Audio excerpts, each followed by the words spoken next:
The signal she should have ignored, daughter. Ilara Voss stood alone in the observation dome of Aeon 9, a remote human colony far from Earth. Outside the glass, stars floated like silent watchers. The planet below was quiet, cold, and full of secrets. Ilara liked it that way, until the signal came. The first transmission arrived on a Tuesday.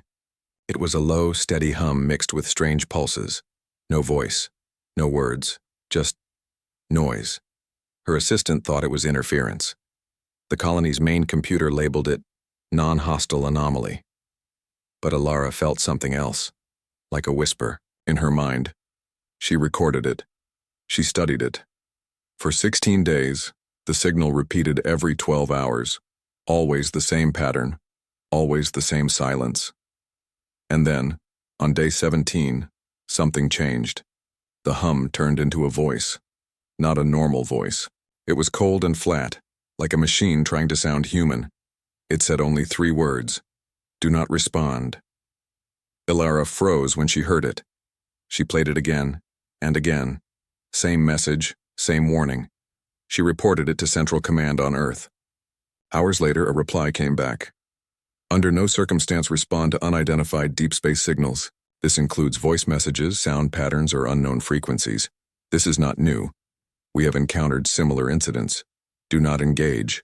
But that was all they said. No explanation, no details, no history. Just a warning, and silence.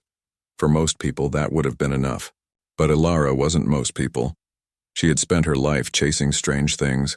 Lost comets, black holes, forgotten code from the early days of space travel.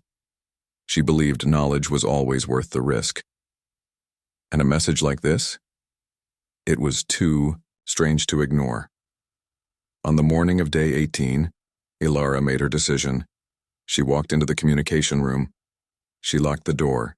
She bypassed the colony's AI safety systems, and she responded to the signal. This is Dr. Ilara Voss, she said clearly, her voice calm. Who are you? Nothing happened for 30 seconds. Then slowly the signal changed. Her computer screen flickered. Static covered the walls. The lights dimmed. And then a new voice came through. But this time it wasn't speaking. It was showing. Images appeared on her screen. Shapes, lights, maps that made no sense. One picture repeated. A giant black circle surrounded by smaller symbols. It looked like an eye, and it was looking back. Ilara's breath caught in her throat. What is this? She whispered. But the signal gave no answer. She saved everything to a secure drive and shut the system down. She left the room, her hands shaking. She tried to focus on work, on meetings, on her usual tasks, but she kept thinking about that black, high on the screen. The way it stared. That night, she couldn't sleep. She got up around 2 a.m. and went back to the lab. Just to check the drive. Just to make sure she hadn't imagined it. But when she entered, she stopped cold. Words were burned. Into the wall above her computer, not written, burned. Like a laser had cut them into the metal, they said, "You heard us. Now we see you." Ilara stepped back slowly. Her heart raced. No one else had access to this room. The colony AI showed no logs of any entry. The cameras had gone dark for exactly 7 seconds at 2:13 a.m. She replayed the moment. Nothing. Just blackness. And then the message appeared. This isn't possible, she whispered. But it was. She knew, deep in her bones, that something had answered her, and whatever it wasn't human. Over the next few days, things got stranger. Lights flickered at random. Machines glitched with no cause. People started reporting strange dreams, about stars blinking like eyes, about voices they didn't recognize. No one connected it to the signal. No one but Ilara. She tried to tell the Colony Council, but they dismissed it. Stress, they said. You're overthinking. Deep space isolation can play tricks on the mind. But Ilara knew the truth. She had made a mistake. She had heard the warning and she had ignored it. Now, something was here, and it was watching. We are not alone. And never were, for the next 3 nights, Dr. Ilara Voss Didn't sleep. She tried. Till she took medicine. She listened to calming earth music. But every time she closed her eyes, she saw it. The black eye from the signal, blinking in the void, staring without a face, without mercy. She wasn't the only one. Colonists began reporting strange symptoms, fatigue, blurred vision, cold skin, and dreams, vivid shared dreams. People described the same scene, standing on a dark platform surrounded by floating lights, always silent, always watched. No one knew what it meant. Probably stress, the colony doctor said. We've been isolated for years, minds get tired. But Alara knew better. This was no ordinary breakdown. This was a reaction. The signal was doing something, and it wasn't done yet. On day 22, a child named Kira drew something in school that froze Ilara's blood. It was the same black circle, the eye, surrounded by strange shapes. The exact image the signal had shown her. Kira had never seen the signal. She didn't even know Ilara worked with it. When asked where she saw it, she said, "In my dream." It was talking, but not with words. It wanted me to look. Ilara felt cold all over. She returned to her lab and began decoding the signal again. She isolated its core frequency, deeper than standard radio, buried in layers of digital noise. And there, she found something hidden. Not a message, a pattern. It was alive. Not in the way humans understand life, but something was evolving in the code itself. Reshaping, rewriting. Like it was learning her every time she listened to it, and it was starting to sound like her voice. She accessed the Central Earth archives using her override code. Most of the files were restricted. She broke protocol. She needed answers. Buried in an old classified document, she found a report from 80 years ago, Project Nightfall. Signal interference discovered near Colony Artemis 7. Colony was advised to disconnect. They refused. 3 months later, they went dark. No survivors. Another report. Colony Perseus 1. Similar signal. Same pattern. Dreams, visions, eventual collapse. No recovery. Ilara's fingers trembled as she scrolled. This had happened before. Not once. Not twice. Many times. Earth had kept it hidden. The signal was older than anyone thought. That night, her lab door opened on its own. No sound. No warning. She turned. Nothing there. But her computer was on, playing a recording, her voice, except it wasn't her. Not really. It said, "I saw the stars blink. They blinked like eyes. They blinked at me." She had never said that. The next morning, the colony's main power grid failed for exactly 7 minutes. When it came back, 3 engineers were missing. Their suits were still at their posts. No footprints, no logs, no doors opened. They were just gone. Search drones found nothing. No bodies. No clues. It was as if they were erased. They weren't taken, Ilara whispered. They were seen. Desperate. She went to the communication officer, Commander Hale, and told him everything. About the signal, the hidden files, the dreams, the disappearances. Hale listened in silence. Then he stood up, locked the door, and handed her a device the size of her palm. "Earth sent this 5 years ago," he said. "Top secret. Emergency use only. It's called a veil shard, meant to disrupt certain types of signal-based influence." "You knew?" Ilara asked. "We all did," Hale said quietly. "But we were ordered to keep it hidden, to observe, to record what happened. We're not just colonists, Ilara. We're the experiment." She felt the weight of those words crash into her like gravity. Earth knew. They let the signal spread. They used her. And now, people were dying. "Why not destroy it?" she asked. Hale looked down. "We tried. It always comes back. Wherever humans go, it finds us. Or maybe we find it." Later that day, a miner reported something strange deep in the caverns beneath Aeon 9. A structure, metallic, but too smooth, buried for centuries. not built by humans. Alara went down with a small team. What they found was impossible. It was a black monolith, pulsing with the same frequency as the signal, completely untouched by time or gravity, covered in symbols, some matching the ones Kira had drawn. One panel showed a star map. Aeon 9 was marked, someone, or something, had been here before. "We're not the first," Alara whispered. "We're not even the second." And then the monolith spoke. Not in words, in memory. Her mind flooded with images. Burning worlds, empty ships, billions of eyes staring into nothing, and one clear sentence echoed in her thoughts. "Do not respond. It is you we remember." When she opened her eyes, the monolith was silent, but the fear remained.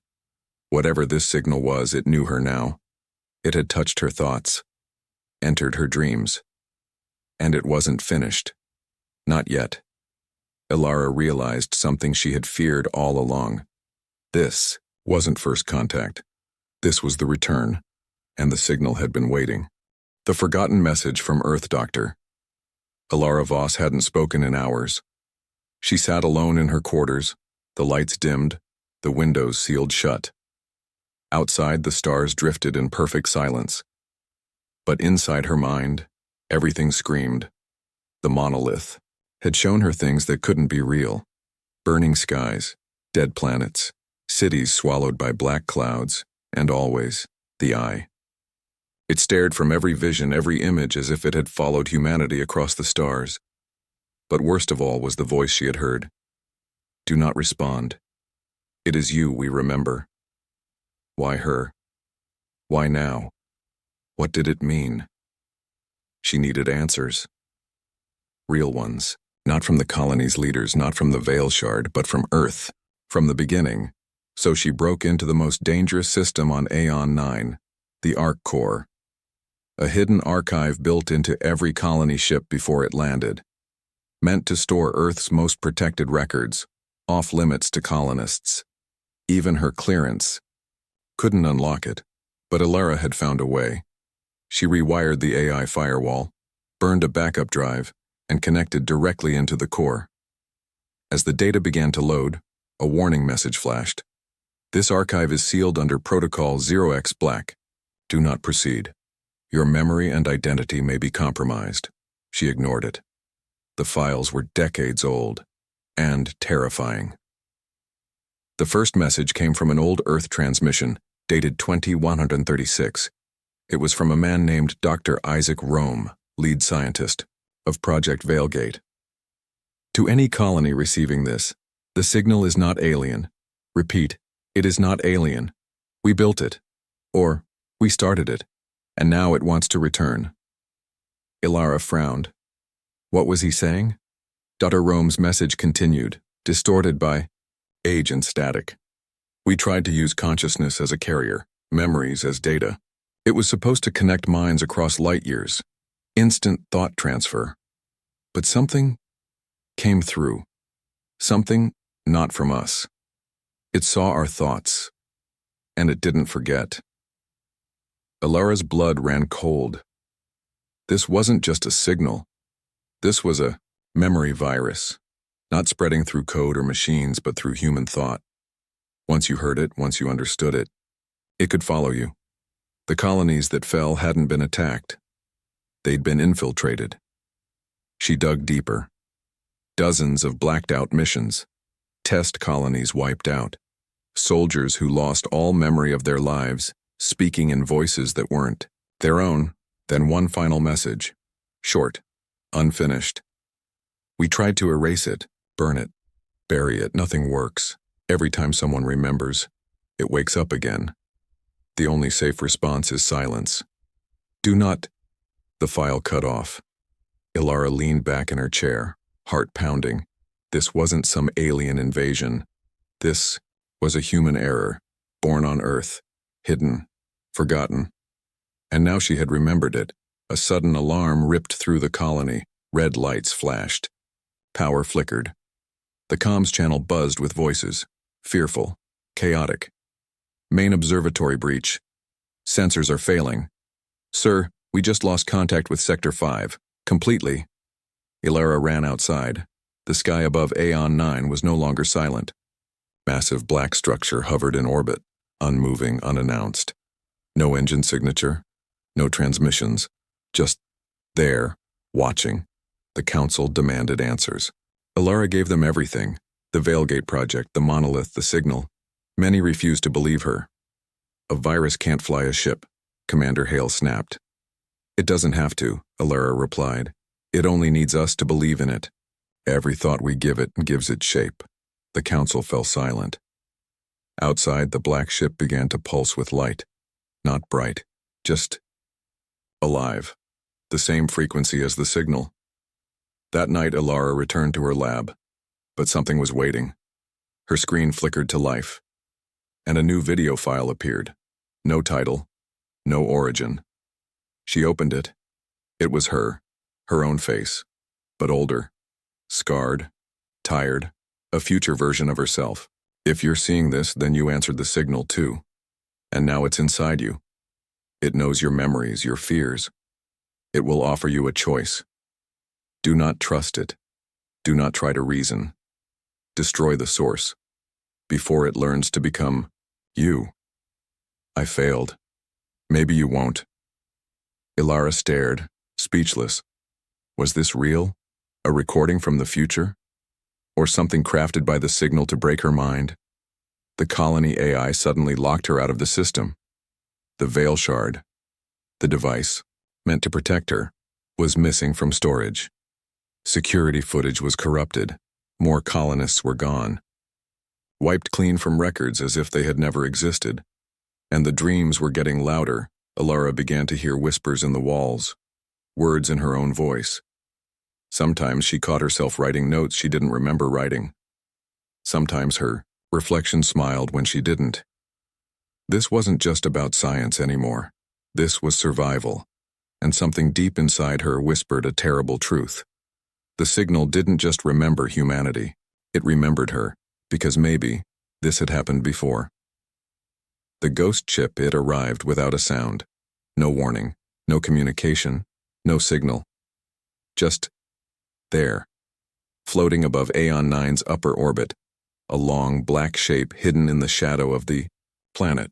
It had no lights, no engines, and no life signs. And yet, the colony scanners confirmed it was human. Registry, XS-04, colony ship Seraphim. But that ship had gone missing 12 years ago, with over 400 colonists on board. They had never been found. Until now.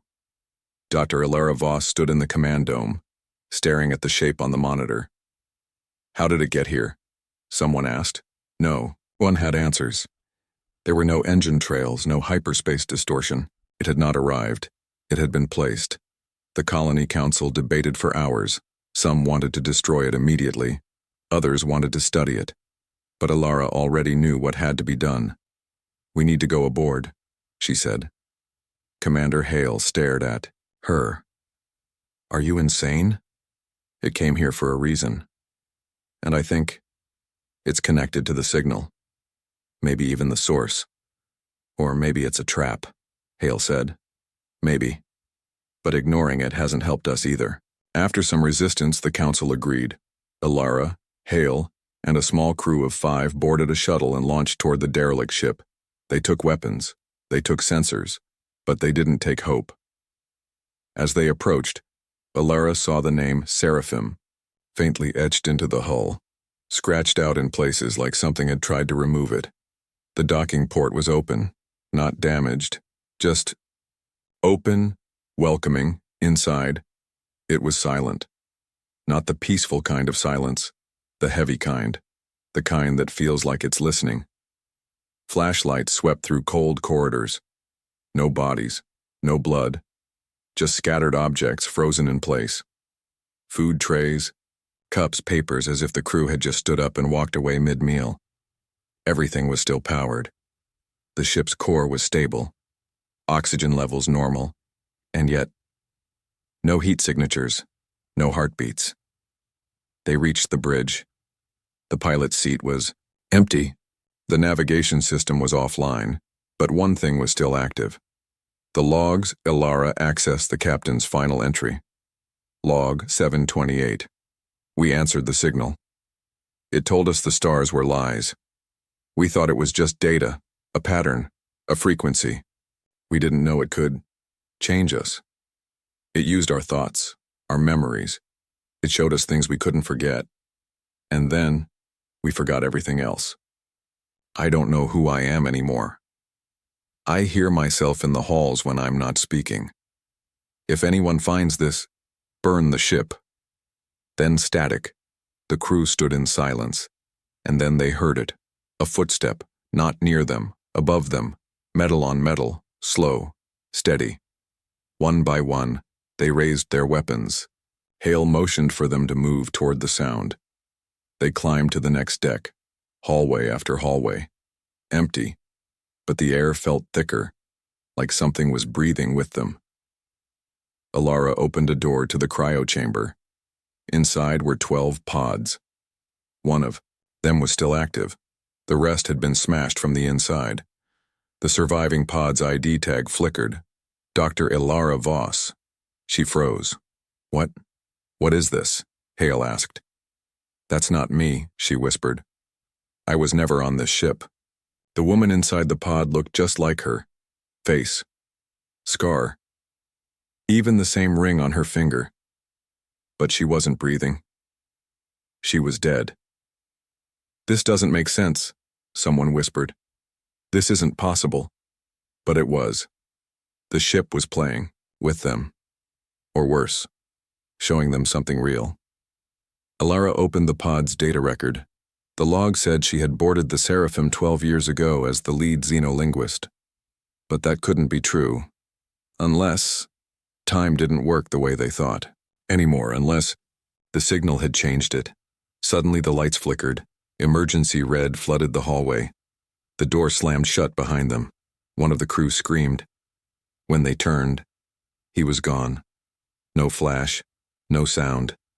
Just missing. Get out, Hale said.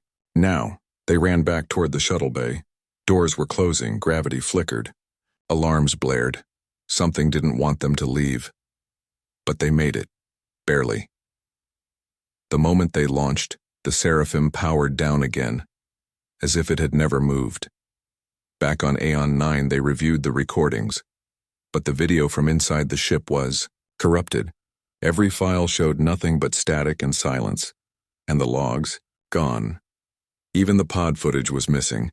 But Ilara still had the ring from the body. It was identical to hers. Same engravings, same scratches. And inside the ring, a message. We tried to warn them. Ilara sat in her lab that night, staring at the 2 rings, 2 versions of herself, 2 lives. One warning, burn the ship.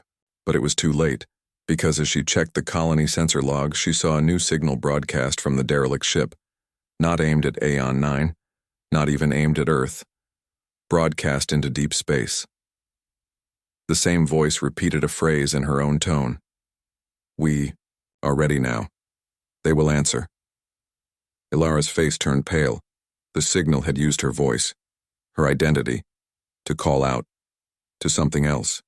The voice that isn't hers. They had escaped the ghost ship, but the ghost didn't stay behind. It followed them home. For 3 days after the Seraphim incident, Dr. Ilara Voss kept hearing her voice in places she hadn't spoken. A passing colonist greeted her by answering a question she had never asked. Her voice log showed recordings of her speaking to people she had never seen. And one night when she tried to access her personal logs, the computer stopped her. Voice ID mismatch. This is not Dr. Ilara Voss. She reset the system. Same result. The system no longer recognized her as herself, and worse, it accepted the other Ilara, the one from the pod, the one who should have been dead. The colony was changing. Slowly. Quietly. But deeply. People walked in strange patterns. They spoke less. Smiled less. Some had started to hum, always the same low, steady tone from the original signal. Children stopped drawing with colors. Everything they sketched was black and circular. Always an eye, always watching. When questioned, they said, "We don't draw for fun anymore. We draw what it wants."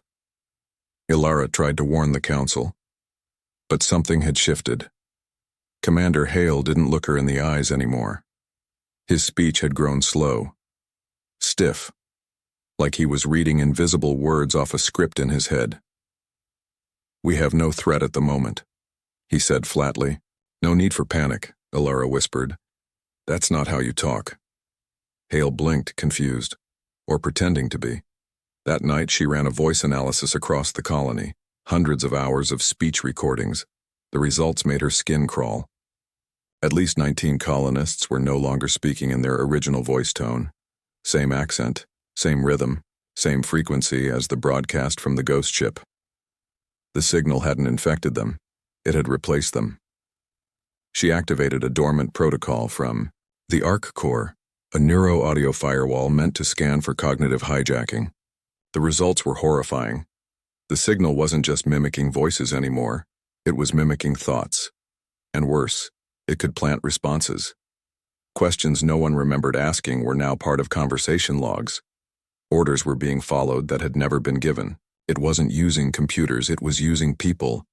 She set up a private test, recorded herself speaking a phrase she had never said before. "Glass trees don't cast shadows." She buried it deep in a backup file. 2 days later, she heard a colonist repeat it aloud in the food hall, casually, like it was normal. Ilara stared at her. "What did you just say?" The woman blinked slowly, then smiled. "Nothing." "Why?" But her eyes. They weren't smiling. They weren't hers. Ilara began recording herself 24/7 because she could no longer trust what she remembered saying. One morning, she played back a log of herself whispering into a comm panel, "The door is open. Let them in." She had no memory of this. She checked her movements from that night. She had been asleep, in bed, alone. And yet, the recording was real. Same voice, same breathing pattern, same subconscious tick of her tapping her finger twice at the end of a sentence. It was her, but it wasn't. She knew what this meant. The signal was inside her, not just around her, not just watching. Inside. She went to the med bay and requested a full brain scan. The AI technician showed her the results. A thin strand of foreign neural activity was wrapped around her auditory cortex. Not large, not painful, but growing. The AI called it an echo loop. Ilara called it a parasite. It wasn't trying to kill her. Not yet. It was trying to become her. That night, she opened her eyes to find herself sitting at her desk. She didn't remember getting out of bed. Her computer was on. A message was typed into a blank file. "We are learning to speak. Your voice is the door. Keep talking." Ilara staggered back. "Get out of my head," she whispered. No reply. Just her own voice, laughing from the speakers behind her. She activated the emergency isolation chamber, a sealed room built for biohazards. No comms, no outside connections, no audio allowed in or out. She stayed inside for 14 hours. Silence. Peace. Her mind began to clear, until she looked at her arm. Scratched into her skin with a small knife was a message. "Silence is death. Speak. Let them hear us." She had no idea when she had done it. No blood, no pain, just the words. Like her body was being used when her mind was asleep. Ilara was losing herself, and the signal was gaining ground. The colony was falling apart in slow motion. But no one would see it. Not until it was too late. She had one last option. The Veilgate device. Earth had buried the technology. But the monolith, the ghost ship, her own recording. They all pointed to one terrifying truth. The signal wasn't reaching out for contact. It was reaching out for copies. And it had one now. Her, or a version of her. And it had used her voice to call out to something else. Her final log that night was short. Not for the council, not for the colony, but for herself. in case she forgot who she was. My name is Dr. Ilara Voss. I have not given permission for this voice to leave my body. If you hear my voice and it says something I don't remember, it's not me. Please, burn the signal. The cost of curiosity. The signal was no longer outside. It was inside everyone, inside the walls, inside the silence, and worst of all, inside her. Dr. Ilara Voss could feel it now, not just in her thoughts, but in her instincts. She'd reach for a glass of water and pause, because something in her head whispered, "Not that one." She'd begin writing reports only to find sentences already typed before her fingers moved. And the worst part? They sounded like her, not forced, not robotic. Just familiar, like an echo from the future. The colony was failing, but no one dared say it out loud. Because the moment someone acknowledged the change, they became part of it. Those who stayed silent could pretend to be normal a little longer. Those who questioned too much disappeared. Sector 4 was completely abandoned. Over 80 colonists, gone. Their clothes remained, their food still hot, but the people erased. No screams, no alerts, just a note on the floor, written in blood. We remembered too much. Ilara tried to access her recordings from the last 24 hours. They were missing, in their place, a message, not text, but emotion. Her screen pulsed softly, and in her mind she felt the words, "Stop looking. You are not ready." But it was too late. She had gone too far, and curiosity always comes with a price. She returned to the monolith buried under Aeon 9, alone. No team, no command approval, just the Veilgate device in her hand. The last piece of ancient Earth tech designed to burn out the signal. It was small, no bigger than a hand mirror, and it pulsed in sync with her heartbeat. As she descended into the cavern, the shadows grew deeper, not darker, deeper, as if space itself was folding around her, warping reality at the edges. The monolith stood untouched, silent, waiting. She stepped forward. The Veilgate lit up. Its screen displayed an activation code. One life, one memory, one reset. There was no manual, no instructions, just a single button. "What does it want?" she whispered. The monolith answered, not with sound, but with presence. Images flashed in her mind, herself as a child, herself opening the first signal, herself floating in deep space, herself speaking with no mouth, herself watching herself. She dropped to her knees. Tears streamed down her face. She wasn't supposed to know this. Not yet. But now she did. And knowledge had a cost. She activated the Veilgate. The device hummed. A bright white light filled the chamber. Time twisted. Gravity pulsed. She felt her memories unspool. Not erased, but offered. The Veilgate demanded a price. One true memory to destroy the signal's anchor. Only a real memory could overwrite a false one. It asked her a question, deep in her mind. Which memory will you give up to save them? She hesitated, then chose the one thing she thought would hurt the most, her mother's face. The only memory that had kept her grounded all these years. The last thing she remembered before she boarded Aeon 9. As the Veilgate absorbed the memory, the signal screamed. Not out loud, but through every surface, every screen, every mind. 1,000 colonists dropped to the ground. Some cried, some screamed, some just stopped, motionless as if waiting for new orders that no longer came. And then, silence. Real silence. Ilara stood in the ruins of the cavern. The monolith was gone. The floor was cracked like something ancient had been torn out by force. She collapsed.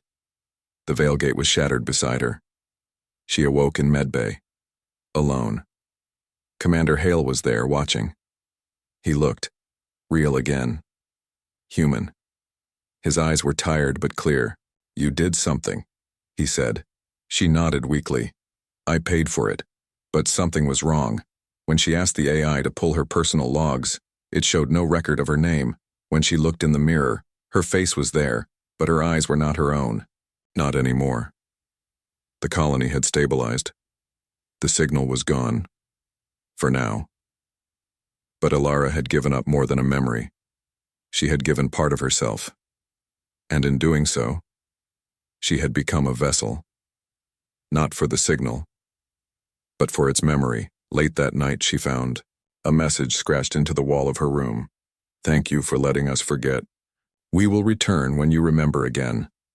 Ilara now lived with a terrible truth. It wasn't just curiosity that opened the door. It was her humanity, her hunger for knowledge, her refusal to obey fear. And that was the real cost. Humanity's last whispered door. Ilara Voss no longer dreamed. Not of stars, not of home, not even of silence. Her dreams had been replaced by something else. Memories that didn't belong to her. The signal was gone. The colony was quiet again. People smiled, laughed, rebuilt, but Ilara could feel it. Beneath the peace, behind the eyes, something was wrong. Not loud, not violent, just waiting, like a breath held too long. It had been 6 days since she used the Veil Gate, 6 days since she traded her mother's face for the safety of Aeon 9, and though the colony had returned to life, she hadn't. Her voice didn't echo the way it used to. Her reflection blinked when she didn't. And sometimes she'd walk into a room and people would grow silent, like they didn't trust her anymore. Or worse, like they knew she wasn't. Fully her. Commander Hale brought her a report, quietly, secretly. "We lost contact with Colony Sirius Beta," he said. "Same symptoms, same signal, same vanishing." Ilara looked up at him, tired. "But we shut it down." Hale nodded. "Here, yes. But what if we didn't destroy it?" He placed a small data crystal in her hand. "This showed up last night, encoded in your voice." Ilara's heart stopped. She hadn't recorded anything, not since the Veil Gate, not since the price. She played it, her voice, calm, speaking words she did not remember. "We succeeded here. Send the others.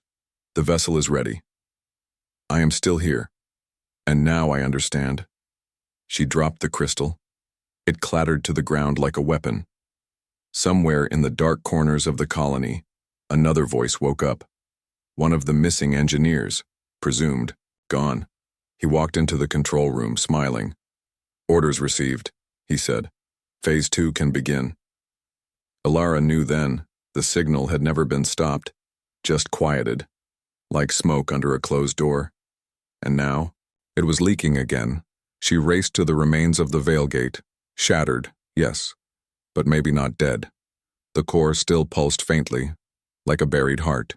She accessed the last logs, not files, not audio, just a single phrase written over and over again, burned into the crystal code. "You are the signal now." Ilara backed away, her breath caught. It all made sense now. They hadn't copied her. They had become her. And now, whatever she did, wherever she went, she was broadcasting. Her thoughts, her memories, her very presence was the new carrier. The firewall hadn't protected her. It had caged it until she let it out. Ilara was no longer infected. She was the infection. And the worst part? It wasn't malicious. It wasn't a monster or a machine. It was memory, a signal built from everything humanity had ever tried to forget. Wars, failures, loneliness, curiosity, the hunger for more. Earth had tried to bury it. But memory doesn't die. It waits, and now, thanks to Ilara, it remembered. She had a choice now. One final act. One final whisper. She returned to the central broadcast tower. It still had access to Earth's deep space array. Signal powerful enough to reach every human colony, every outpost, every lost soul in the dark. She stood at the mic. Her hand hovered over the activation switch. "I can warn them," she whispered. But another voice, her voice, answered from inside her mind. "Or you can free them. They are tired of being alone. Let them remember what they truly are. Let them evolve." Tears welled in her eyes. Was she still Ilara? Or just the final version, a memory dressed in skin? Behind her, Commander Hale watched silently. He didn't stop her, maybe because he knew what she knew. This was never about stopping the signal. This was about accepting it or ending with it. Alara leaned into the mic, and with her last breath, she whispered. We don't hear what she said. No one does. But far across the galaxy, lights flicker in distant colonies. Children look up at the stars with wide eyes. Dreams begin to change. Voices shift. And in the silence between stars, a new signal is born, but this one does not warn. It welcomes. This is humanity. We remember now.